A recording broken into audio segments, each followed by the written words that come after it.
नमस्कार मित्रांनो. तुम्हाला माहिती आहे का, की या जगात दर तिसऱ्या व्यक्तीला ब्लड प्रेशरचा त्रास आहे हे? कारण यालाच सायलेंट किलर म्हणतात.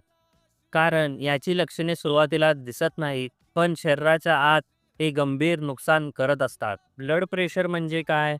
सोप्या भाषेत सांगायचं झालं तर रक्तवाहिन्यांच्या भिंतीवर जेवढा दाब टाकतं, त्याला ब्लड प्रेशर म्हणतात.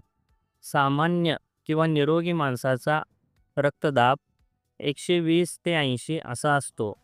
जर तुमचा रक्तदाब 140 ते 90च्या वर असेल, तर तुम्हाला आधीच सावध होण्याची गरज आहे. याकडे दुर्लक्ष केल्यास तुमचा वाढलेला रक्तदाब थेट तुमच्या मेंदूवर, हृदयावर आणि किडनीवर परिणाम करतो.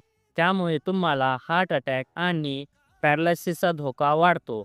जास्त मीठ खाणे, मानसिक तणाव, व्यायामाचा अभाव आणि अपुरी झोप ही याची मुख्य कारणे आहेत.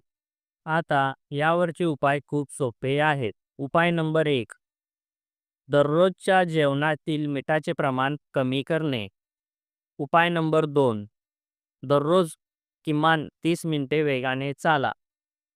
उपाय नंबर 3, नियमितपणे तुमच्या डॉक्टरांकडे जाऊन चेकअप करा. लक्षात ठेवा मित्रांनो, वेळेवर केलेली तपासणी तुमचे प्राण वाचवू शकते. निरोगी राहा, आनंदी राहा. मित्रांनो, तुम्ही तुमचा ब्लड प्रेशर कधी चेक केला आहे का? तर तुमचा ब्लड प्रेशर किती आहे ते कमेंटमध्ये सांगा. जर माहिती आवडली असेल तर मला लाईक आणि सबस्क्राईब नक्की करा. धन्यवाद.